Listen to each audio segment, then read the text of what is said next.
Hello everyone. It was very nice to see a lot of comments you posted on the GCP situations that we had highlighted in the warning letters I selected to give you some ideas about the various stakeholders that are involved and what happens when things go wrong.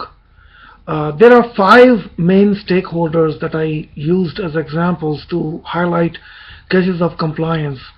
The first one is obviously the sponsor. Many of you picked Johnson & Johnson. Sponsor has a lot of responsibilities when it comes to making sure everybody involved is doing a good job, and if they don't, there are all kinds of problems.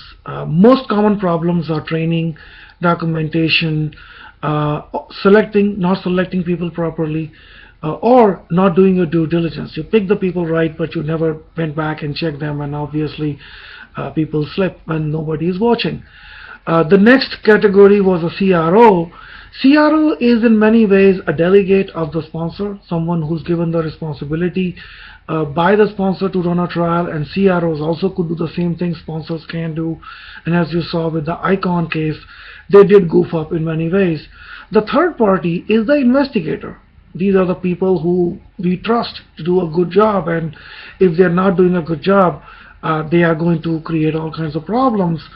Investigators are a very slippery case in that although we trust them a lot, there is not much we can do to control them. There is not much we can do to make sure they do a good job, and if they don't do a good job, the only remedy left for us is to discontinue them from our trial, to report to FDA. FDA in turn will blacklist them, as you saw with some of these investigators, and in the end, the sponsor is the one who ends up paying the price because they have to repeat the experiment, and they lose time and money.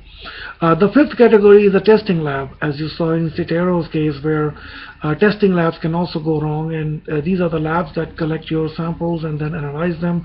If they don't do it properly, if somebody over there commits a fraud, that affects everything else. In Citero's case, it was hundreds of trials that got in trouble because somebody committed a fraud, and that led to FDA discarding, not accepting any data coming out of Citero.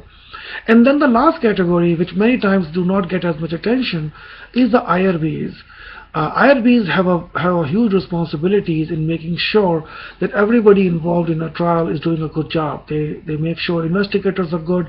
They're also liable now to pick investigators. IRBs can reject investigators, and we found a very special case in which the owner of the site, the sponsor of a trial, the principal investigator, and the chair of the IRB were all the same individuals.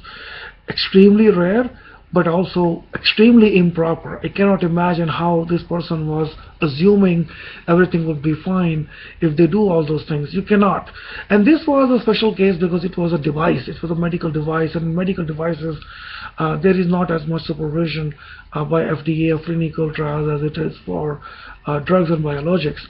If you are a low risk or a moderate risk device, you can do a lot of pilot scale studies without ever having to go to FDA, which makes all kinds of issues, as you saw in that particular case. So overall, I think you all did a good job in presenting your cases, presenting your summaries. Your presentations were very useful, and you did do good work in it. I do believe that hopefully you read all the comments I posted in different places, and hopefully you would learn a lot from these examples and use it in your personal cases. Next week we'll talk about GMP, which is even more interesting than GCP. If you think GCP was an issue, wait till you see GMP. Manufacturing has a lot of issues, and manufacturing is something that directly affects patients, and compliance in manufacturing is very, very, very important. So we'll talk more about that next week.